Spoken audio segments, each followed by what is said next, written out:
Let me tell you something about the most dangerous men in the world. They don't look dangerous. That's the whole point. They've survived this long precisely because they learned, decades ago, how to look like nobody. How to walk through a crowded market in a city of 5 million people and register in the human brain as just another face among faces, unremarkable, uncategorized, irrelevant. I've spent 50 years hunting men like that. Special forces, SOG operations, 3 wars across 4 continents, more black sites and denied area assignments than I'll ever be permitted to describe in detail. I've been shot in the leg, the shoulder, and the back, the last one by friendly fire during a night movement that nobody on the official record wants to acknowledge. I've bled in jungles and deserts and cities that don't show up on maps used by normal people. I've watched good men die slow and bad men die fast, and I've come to understand the difference between courage and stubbornness, which is mostly that stubbornness doesn't know enough to lie down. I say all of this not to impress you. I say it because what I'm about to describe required every single year of that experience, every scar, every lesson, every language, every hour of boredom and pain and discipline, and it still almost didn't work. This is the story of how I found Rafael Mora, the man the intelligence community called the Ghost, in the broken, burning city of Khartoum, Sudan, in the summer of 1991. It took surveillance work measured in months. It took patience that would have broken most people I know. It took the willingness to show up every single day and appear to do absolutely nothing while actually doing everything. No dramatic firefight, no midnight helicopter extraction, no moment of cinematic triumph, just the job, the slow, unglamorous, invisible job that changes the world and never makes the news. Sit down. This is exactly how it happened. The assignment landed on my desk, metaphorically speaking, because nothing about this operation was ever documented in a way that would survive a Freedom of Information request in the spring of 1991. The brief was 2 pages. 2 pages for a man who had been operating in the shadows of international terrorism for nearly 20 years. The instructions were so simple they were almost insulting. Locate Rafael Mora, confirm he is physically present in Sudan, obtain photographic evidence. That's it. No extraction, no termination, no confrontation of any kind. Find him. Prove he exists. Get photographs. The brevity of the brief told me everything I needed to know about how desperate the situation actually was. When the people who write these things keep it short, it's not because there's nothing to say. It's because what needs saying can't be put on paper. The silence between the lines told me that half the intelligence community had written Mora off entirely. Some analysts believed he was dead, eliminated by one of the dozen governments that had reason to want him gone. Others had him living quietly in Venezuela, under a new identity, or in Libya, or in Syria, or in any of the corners of the world where governments harbored dangerous men because dangerous men provided leverage. The consensus was fractured. Every agency had a theory. Nobody had proof. My job was to settle the argument with photographs, cold, irrefutable, physical proof that you can slide across a table in a backroom meeting and say, "Here, this is real.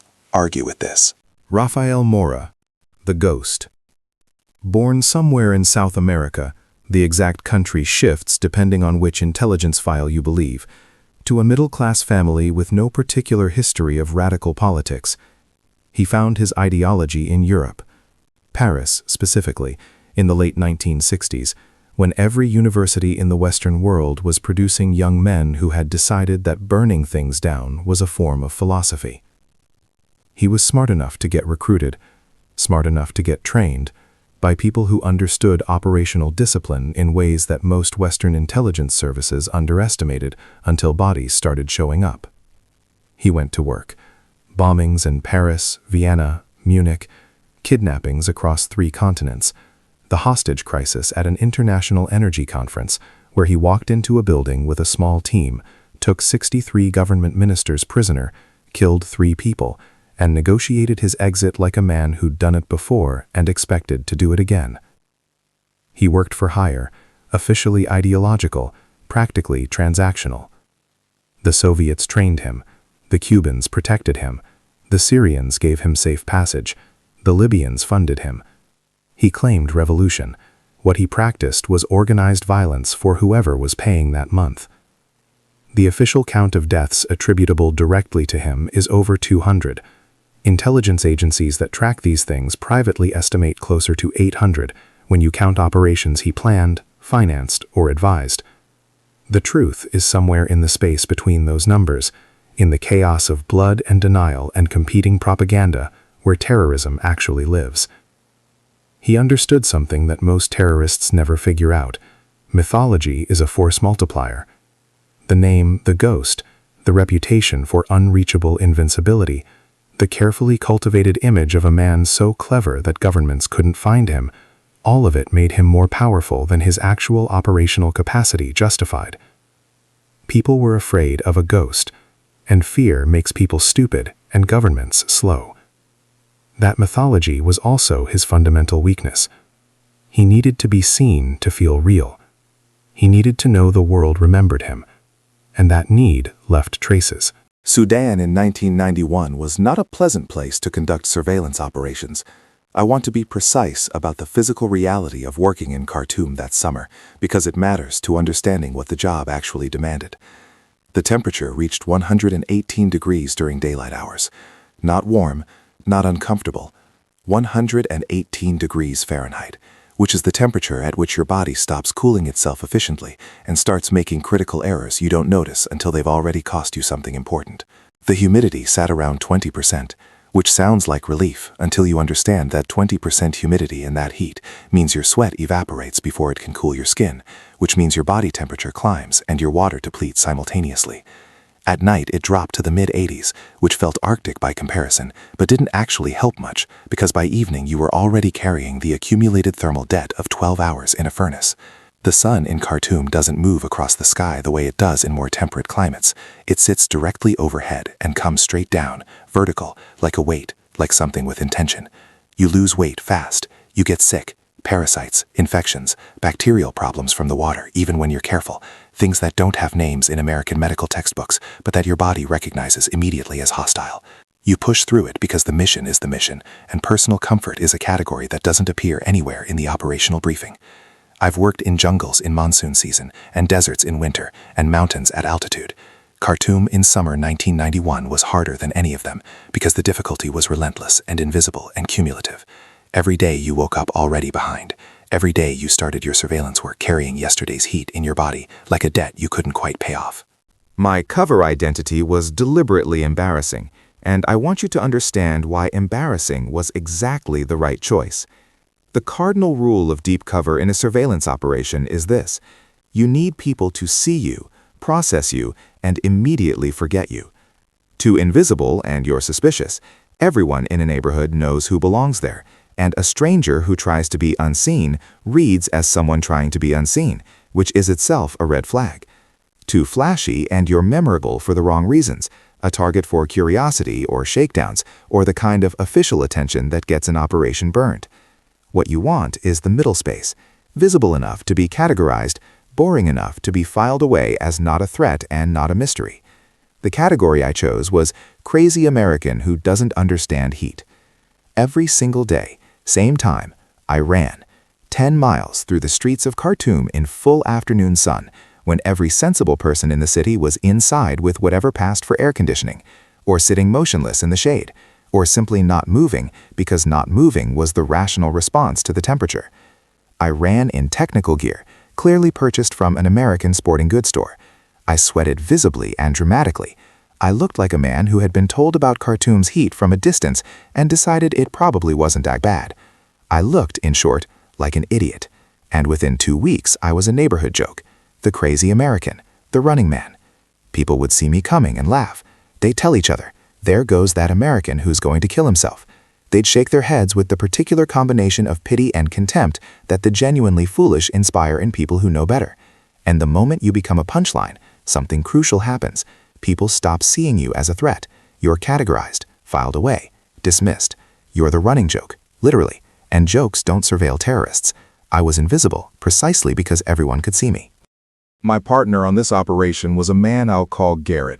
He came out of the embassy as my official liaison, nominally attached to the trade section, which is where they park intelligence officers when they need a cover that doesn't attract the specific kind of attention that the words CIA station attract in a city like Khartoum. Garrett was good.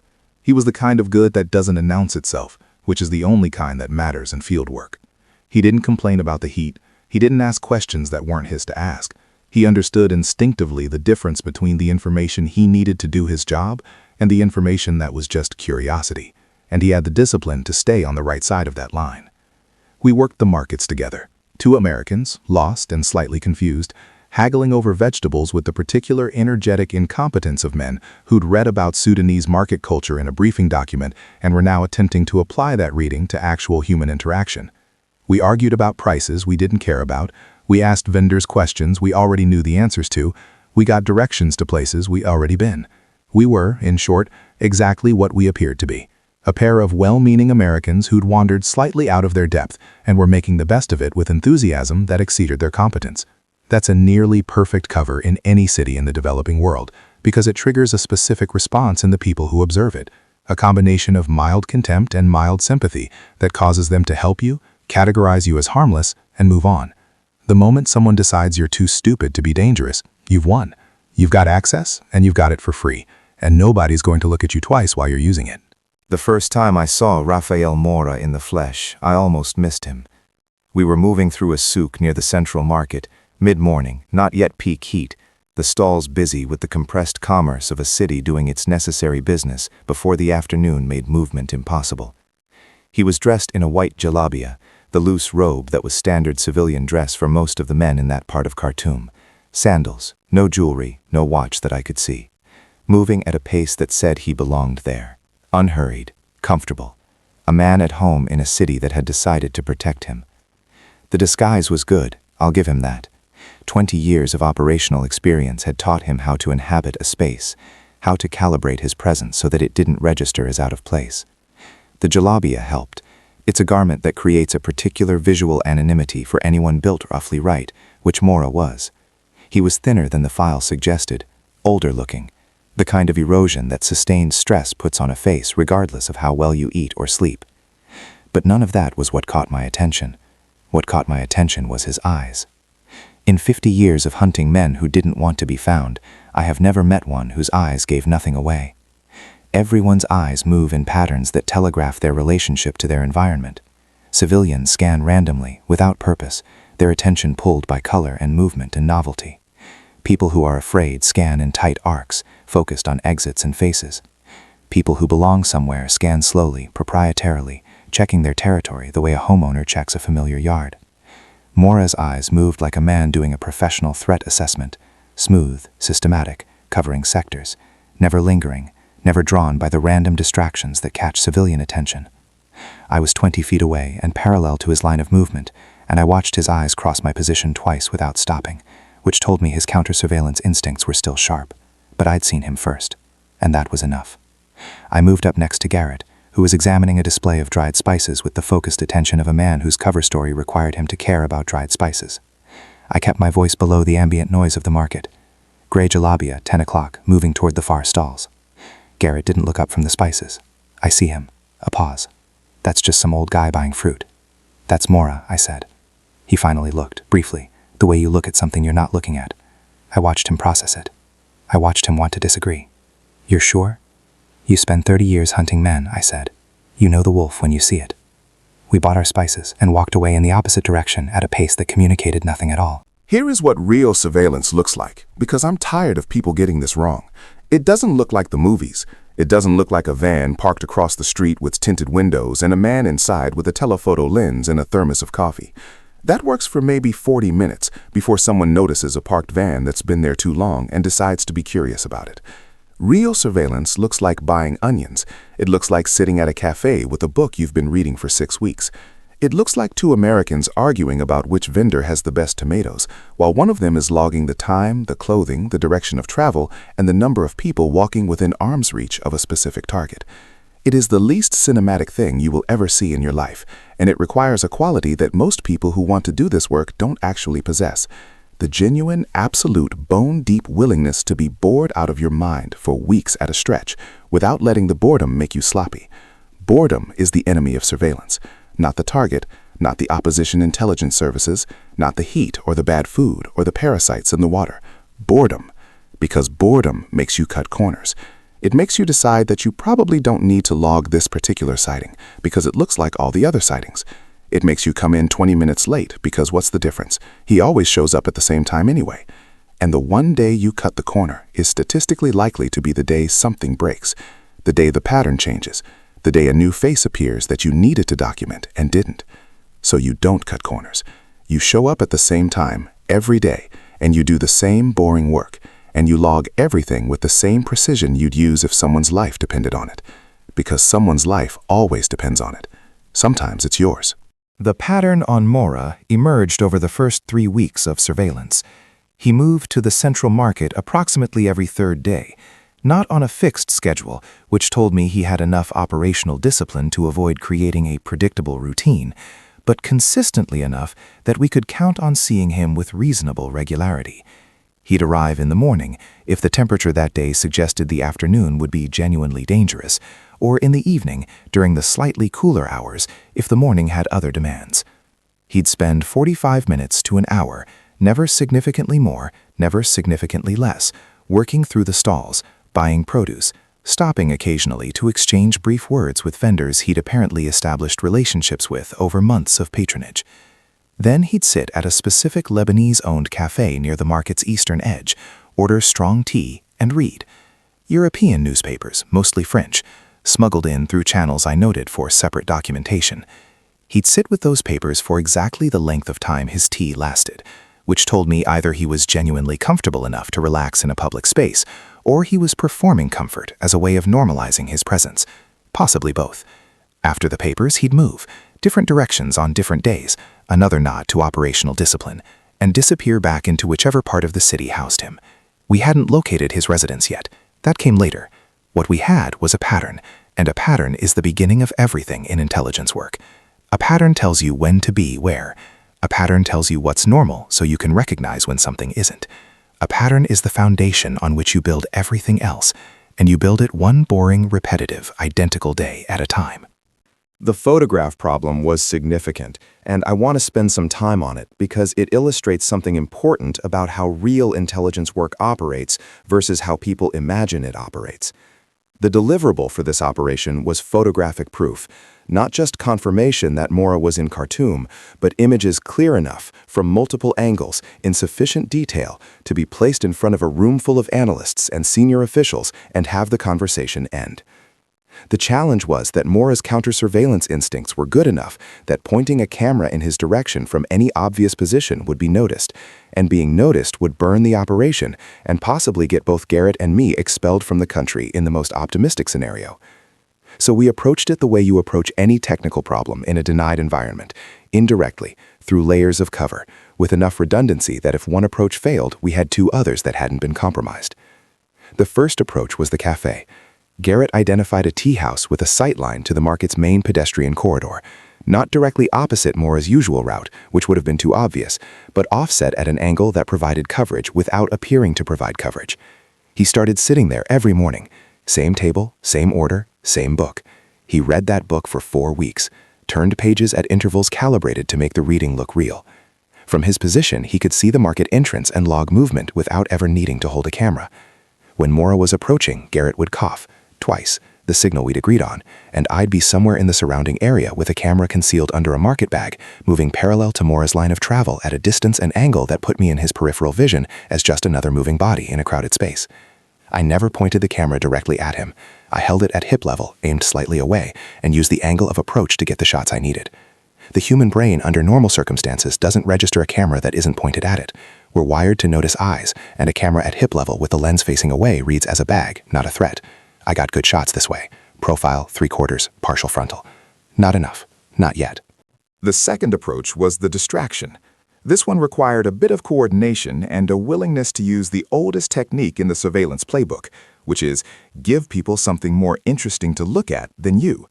I found 2 Sudanese teenagers near the market, enterprising kids who'd been working the tourist-adjacent area running small errands for small money, and I paid them $10 American each, which was real money in Khartoum in 1991, to stage a fight, a good fight. Loud, physical, the kind of sudden eruption of conflict in a public space that stops every person within 50 feet and redirects their attention with the force of biological imperative.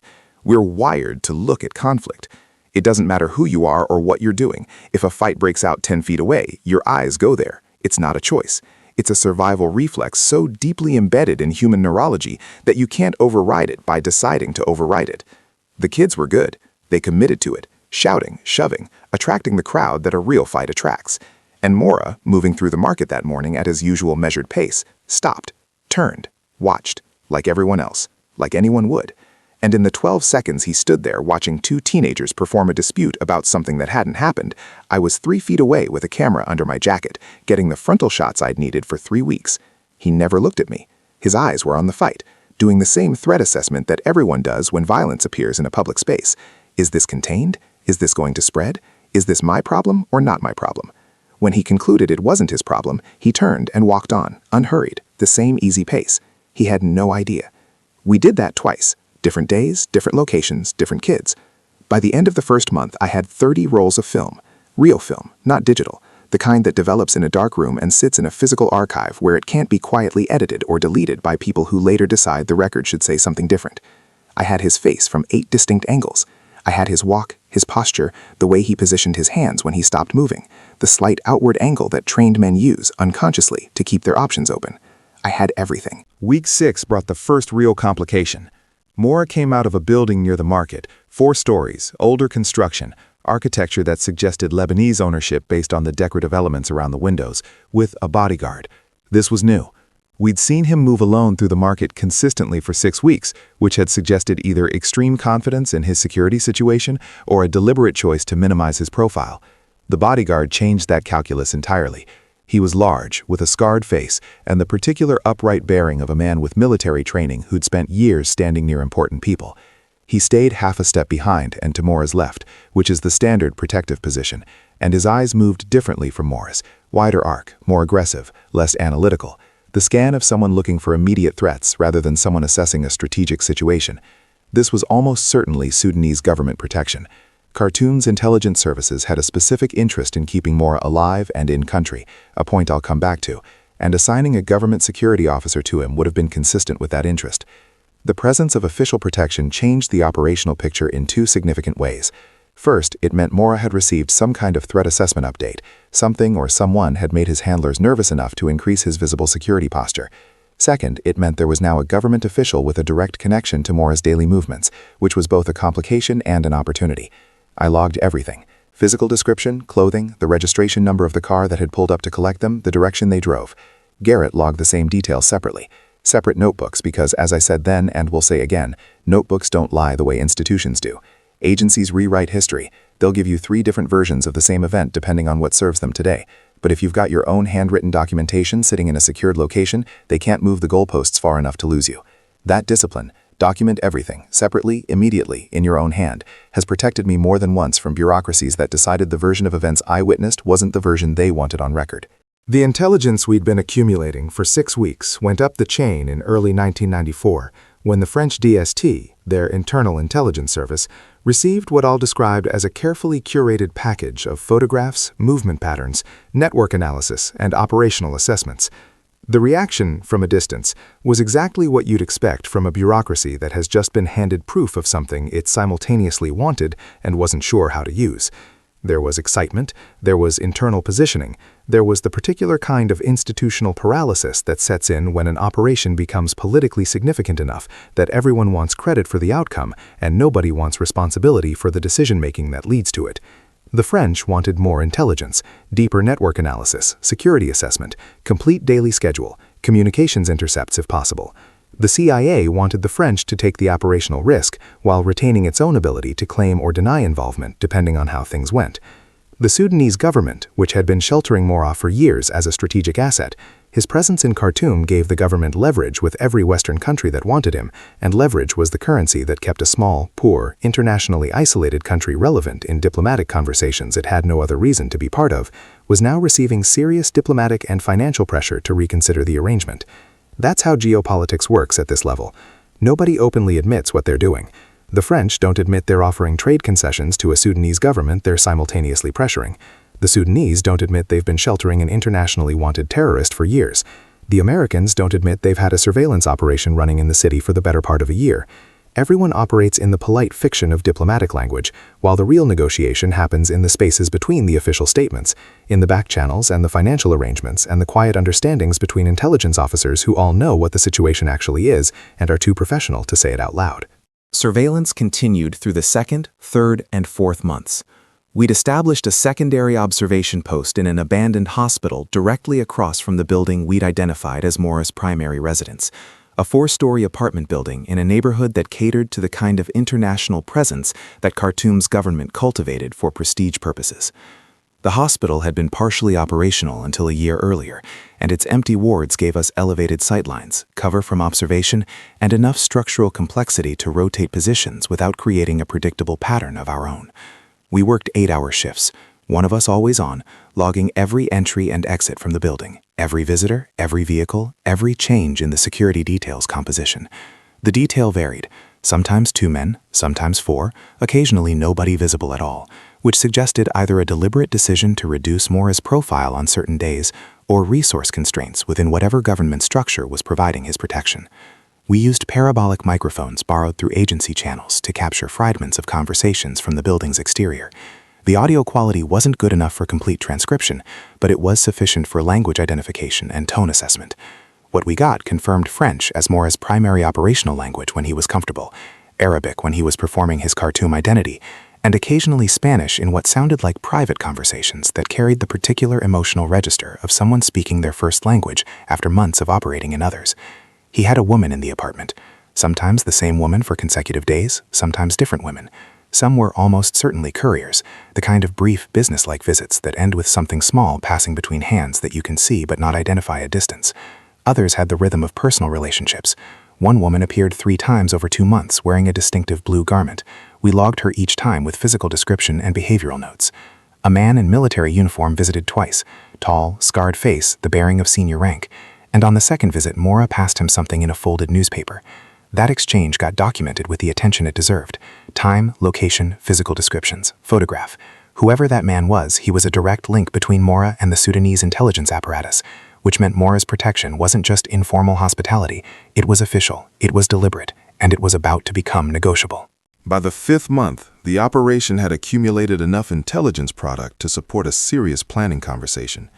I submitted a comprehensive package of the chain, photographs from multiple angles and lighting conditions, complete movement pattern analysis across 20 weeks of observation, network mapping that identified 11 individuals who had made direct contact with Mora during the surveillance period, security detail composition and rotation schedules, residence floor plan extrapolated from exterior observation and building records, daily activity timeline accurate to within 15 minutes, equipment and communications assessments, and a full threat evaluation for any team attempting an extraction. It was, without false modesty, some of the most complete pre-operational intelligence I produced in 50 years of this work. The kind of package that closes arguments and opens doors. When it landed on the right desks in Paris and Langley and wherever else it needed to land, the response was immediate, in the way that intelligence responses are immediate, which is to say, not immediately at all by any civilian standard, but fast by the geological pace of interagency coordination and diplomatic negotiation. Meetings happened. Money changed hands in the polite, deniable way that money changes hands between governments pursuing shared interests they can't publicly acknowledge sharing.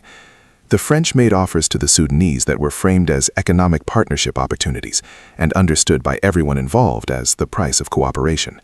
Sudan, which had been running a deficit of international credibility for years and had recently discovered that harboring internationally wanted terrorists was a liability that outweighed its strategic value, began listening.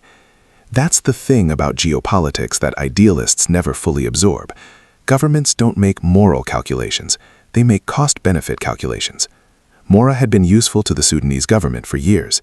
His presence created diplomatic leverage, generated intelligence relationships, gave Khartoum a seat at tables it otherwise wouldn't have been invited to. But leverage has a shelf life, and when the French started putting real money and real trade concessions on the table, Mora's shelf life ran out. He just didn't know it yet. The surveillance operation shifted in character during months 5 and 6 as the diplomatic process accelerated. We were no longer building a case, the case was built. We were maintaining operational awareness, tracking any changes in Mora's security posture or behavioral patterns that might indicate he'd received warning of what was being arranged around him. This is the most delicate phase of any long-running operation, the period between the decision to act and the execution of that decision, when the target is still free and moving, and the window for compromise is at its widest. One leak, one official who mentioned the wrong thing to the wrong contact, one Sudanese intelligence officer who decided his personal relationship with Mora was worth more than the deal being offered, and the whole operation collapses. The target disappears. The investment of months evaporates. You start over, somewhere else, if you're lucky enough to get another shot. We'd seen it happen to better prepared operations than this one. So we stayed on Mora with the same discipline we'd maintained from the beginning. Same observation post rotations, same market patterns, same logging of everything. The only change was the urgency underneath the routine, the knowledge, which we held carefully and didn't discuss, that the end of this particular assignment was approaching, and the ending needed to be clean. One thing I observed during those final weeks that I've thought about many times since. Mora was happy, or as close to happy as a man like that gets, which is a particular kind of settled contentment that comes from believing you've finally found a place secure enough to stop running. He'd been in Khartoum long enough to build something resembling a life. Routines, relationships with vendors, a cafe where they knew his order, a neighborhood that had incorporated him without question. He walked to the market with the ease of a man who has stopped looking over his shoulder every fourth step. He sat with his French newspapers, like a man reading for pleasure rather than for intelligence. The bodyguard, when present, had started adopting the slightly relaxed body language of someone who doesn't actually expect the threat they've been assigned to watch for. Mora had made the classic mistake of every fugitive who survives long enough. He'd started to believe that surviving was the same as being safe, that the absence of visible pursuit meant the pursuit had ended, that sanctuary was permanent rather than conditional. He trusted his protectors. He trusted the arrangement. He trusted that the government that had kept him safe for years would continue to do so indefinitely. He was wrong about all of it, and he had about 3 weeks left to be wrong. The operation moved to execution phase in August 1994.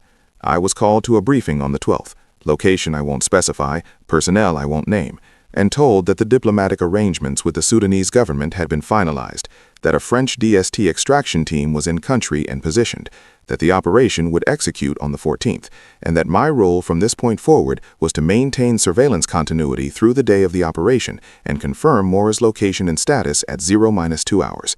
That was it. My 50 years of experience, my 6 months of surveillance work, my 30 rolls of film and my handwritten notebooks full of movement patterns and security assessments, all of it had led to a 2-hour final confirmation window. That's how professional operations work. You collect, you hand it off, someone else executes. You don't attend the finale because your presence at the finale adds risk without adding value, and adding risk without adding value is the one operational sin that this business doesn't forgive. I confirmed Mora's location at the designated time. He was where he was supposed to be. I transmitted the confirmation through the agreed channel and stepped back. My part was done. What happened on the night of August 14, 1994, I learned afterward from people who were present and from the reconstruction that gets assembled after any operation of this significance. Mora had been contacted through a channel he trusted, his Sudanese intelligence handlers, the same people who'd been managing his protection for years, and told there was a meeting he needed to attend, a financial discussion, an arms transaction that required his personal involvement. The kind of meeting that a man in Mora's position couldn't afford to miss and wouldn't want to. The location was a villa in the northern part of the city, near the residence of the senior government official whose patronage had made Mora's years in Khartoum possible. If there was any place in Khartoum that felt like absolute safe ground to Mora, it was there, near that power, under that umbrella. He came without significant hesitation. His wife went back to their apartment to collect personal items, a detail that should have registered as wrong, that should have triggered the instinct of a man who'd survived 20 years in this world by trusting his instincts above everything else. Either it didn't register, or it registered and he decided it was too late to change course. Sometimes you see the shape of the trap and walk into it anyway, because the alternative is running blind into a night with no destination, and a man who's been running for 20 years knows exactly how exhausting that alternative is. The French DST team came at 3 in the morning. They were professionals, not the dramatized version of professionals that you see in action films, but the real kind, which means they were quiet, they were fast, and they had done this exact thing enough times that every movement was economical and pre-coordinated and produced no wasted effort. Mora tried to fight. He was past 60 at that point, carrying the physical diminishment of decades of stress and imperfect nutrition and the kind of accumulated damage that a life like his inflicts on a body over time. But the instinct to resist was still there, which tells you something about the animal underneath the ideology and the mythology. He was restrained efficiently, without injury to anyone, with the professional indifference of men who had a job to finish and a plane to catch. A physician administered a sedative. Mora was unconscious within minutes. Cuffs on his wrists, cuffs on his ankles, loaded into a vehicle that drove directly to a military airfield on the outskirts of the city. There was a French military transport waiting. By the time the sun came up over Khartoum, the plane was already over the Mediterranean. By the time the city's market was opening for business, the stalls where he'd bought fruit for 6 years, the cafe where he'd read his French newspapers, the streets he'd walked with the ease of a man who believed he'd finally stopped running, Rafael Mora was in a cell in France, with no phone, no lawyer, no contact with the outside world, and all the time he needed to contemplate the gap between what he'd believed his life had become and what it actually was. I didn't watch the extraction. Wasn't there. Didn't need to be. The confirmation I got was a single word through the secure channel, which was the predetermined signal that the package had been collected and was en route. I read it, acknowledged it, and spent the next 2 hours methodically destroying my operational materials, the notes that couldn't leave Sudan, the secondary documentation, the materials that served no purpose once the operation concluded and would create significant problems if they were ever found in my possession. The rolls of film had gone up the chain weeks earlier. My notebooks were already secured in a location outside the country. What I burned that morning in a metal basin in my rented room was the operational debris of 6 months of work, and watching it burn produced in me exactly the feeling I expected it to produce, which was nothing in particular. Not satisfaction, not relief, not pride. The job was done. The job being done was what was supposed to happen. Feeling things about it was a category error, the kind of emotional accounting that belongs to people who do work that permits them to stop when it's finished and reflect on what they've accomplished. I had another file waiting. I always had another file waiting. The trial came 3 years later, in December 1997. French custody for 3 years. 3 years of interrogations by people who were very good at their work. 3 years of legal proceedings in a system that takes its process seriously, even when the outcome was never in serious doubt. 3 years of Mora's lawyers arguing jurisdictional questions and evidentiary standards, while the physical evidence assembled from 6 months of surveillance sat in French court records waiting to be used. When they finally brought him into the courtroom, he was different from the man I'd watched moving through the Khartoum market. Older, obviously. Thinner. The particular diminishment of a man who has been removed from all agency over his own circumstances and has had 3 years to understand that this removal is permanent. But the ideology was intact, or at least the performance of the ideology was intact, which by that point may have been indistinguishable from the thing itself. He lectured the judges. He described himself as a revolutionary soldier in a war that Western governments refused to acknowledge. He said his actions were justified by the conditions that created them. He said he never acted for money, only for principle. He said the real criminals were the governments and the systems and the economic structures that made men like him inevitable. I read the trial transcript afterward, had it pulled specifically to see what he'd say when the mythology finally had to survive contact with a courtroom. It was exactly what I expected. It was the story he'd been telling himself for 30 years, refined by 3 years of captivity into something that almost had the structure of a coherent worldview. Smart people don't believe it, but Mora had long since stopped distinguishing between the story he told himself and the truth that the story was designed to replace. The French court didn't share that confusion. They had evidence. We had given them evidence. He was convicted on all counts related to the Vienna hostage crisis and sentenced to life in prison without possibility of parole.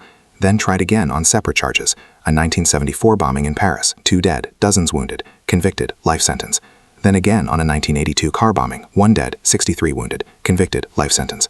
3 life sentences, with additional convictions accumulating over the following years as French prosecutors worked methodically through the documented record of his operations. The legal strategy was deliberate and professional. When you want someone to never see daylight again, you don't rely on a single conviction. You build redundancy into the incarceration. You make sure that if one conviction gets overturned on appeal, the others hold. You make the sentences cumulative. You make it so that the only way he leaves that cell is in a coffin. And you make sure everyone involved understands that this is the intended outcome and not an accident of sentencing. He sits in a French prison now, old, sick, largely irrelevant to the world that once organized considerable fear around his name. He gives interviews occasionally to journalists who are interested in the history of 20th century terrorism. He writes letters. He maintains, as far as anyone can determine, the ideological positions that he's held since his 20s, which tells you something about the relationship between deeply held beliefs and the evidence that contradicts them. His network dissolved years ago. The people who worked with him got captured or killed, or quietly turned informant to preserve their own freedom. The funding sources dried up when the governments that had found him useful stopped finding him useful. The operational infrastructure he'd spent decades building scattered and eroded in the years after his capture. His name appears in history books. His photograph appears in retrospective documentaries about the era of international terrorism. He is a footnote, a significant footnote, but a footnote nonetheless, to a period of history that has been superseded by different threats, different actors, different methodologies of violence. The world moved on. Evil is adaptive that way. It doesn't stay in one form long enough for the institutions built to counter it to fully catch up. By the time you've spent 6 months and 30 rolls of film building a case against one man in one city, the next generation of the problem is already organizing somewhere else, under conditions you haven't fully mapped yet. That's not a reason to stop.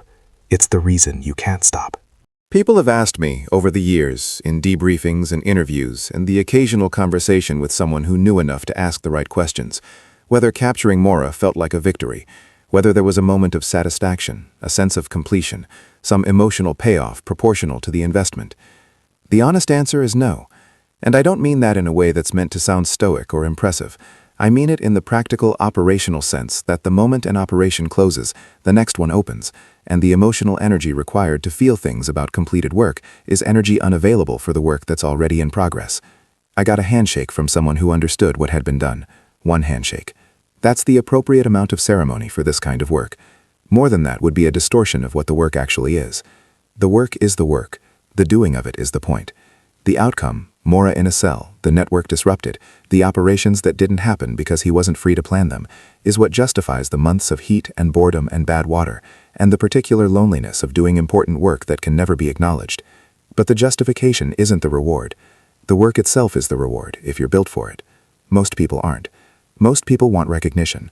Most people want the moment where someone hands them something tangible that confirms the value of what they did. This work doesn't give you that. This work gives you the knowledge that you did it, and the professionalism to keep that knowledge to yourself, and the next assignment on a plane to another city where another file is waiting to be opened. Here is what 50 years of this work has taught me about evil. Evil is patient. Evil adapts. Evil is very good at finding the cracks in systems built to contain it, and is never more dangerous than when it believes itself to be safe. Mora believed himself to be safe in Khartoum. He believed it because he had good reason to believe it. He'd been there for years. He had government protection. He had a life that functioned. Nobody had come for him. His mistake wasn't paranoia or carelessness or any of the obvious operational errors that get people caught.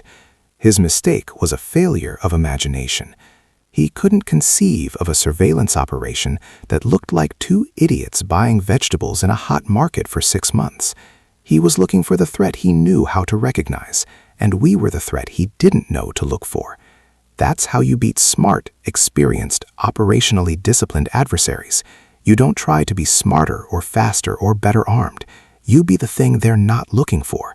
You be the boring thing, the invisible thing, the thing that gets categorized as harmless and filed away while it's watching every move they make.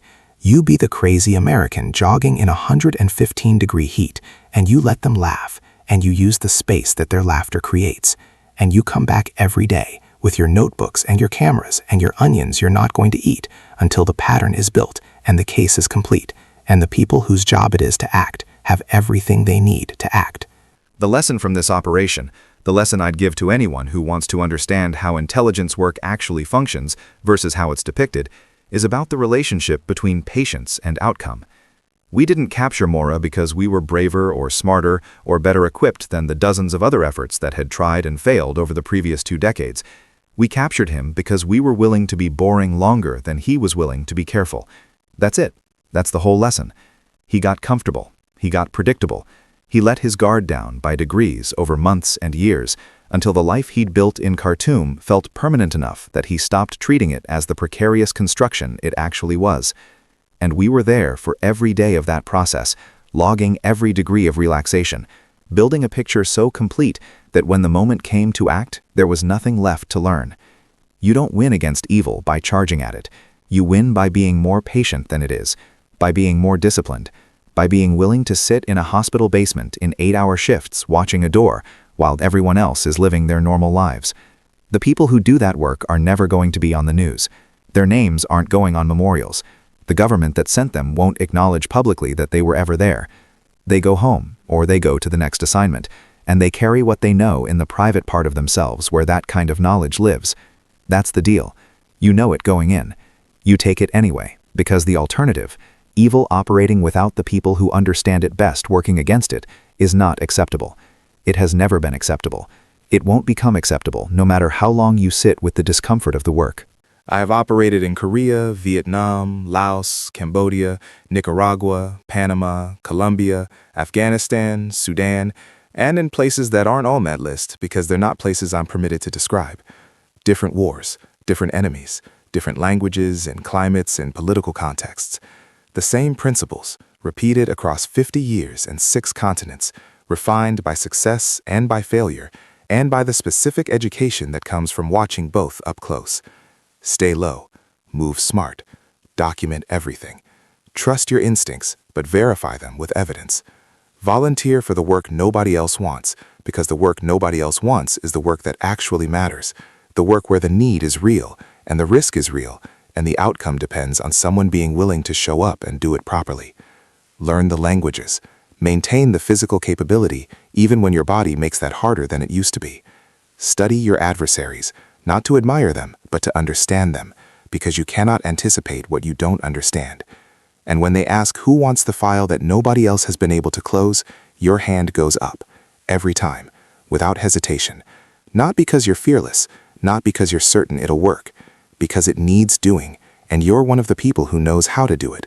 And that combination of need and capability is the only justification that has ever mattered for any of the 50 years of work that brought you to this particular moment in this particular city, holding this particular set of photographs. Rafael Mora is in a French prison cell. He's been there for over 30 years. He will die there. The families of the people he killed got nothing but their grief and their loss, and whatever meaning they were able to make of it over the decades since. That's the part of this that doesn't resolve cleanly, that doesn't fit into the narrative of justice served and accounts balanced. The people who died in his bombings didn't come back when we put him in a cell. The suffering he caused didn't retroactively diminish when the French court read out its verdict. What changed was simpler and more limited. He stopped. The operations that would have followed didn't happen. The networks he would have organized didn't get organized. The people who would have died in the next decade of his operational activity, because there would have been a next decade and a decade after that until someone stopped him, are alive and don't know why, can't know why. We'll never know that the reason they're alive is partly because 2 Americans spent 6 months buying vegetables they didn't eat in a market in Khartoum in the worst heat either of them had ever worked in. That's what the win looks like in this business. Not triumph, not vindication, not resolution. Just the absence of what would have happened otherwise. The stopped clock, the bomb that didn't go off, the operations that didn't run because the man who would have run them is in a cell where he can't run anything. That's enough. That has always been enough. And if you're the kind of person who understands why that's enough, who doesn't need the parade or the medal or the acknowledgement, who can find the full weight of meaning in the simple fact that the work was done and the outcome held, then you understand what this life is. You understand why people like me keep doing it long past any age where the doing makes sense to anyone watching from the outside. The work is the work. The need is real. The answer is always yes.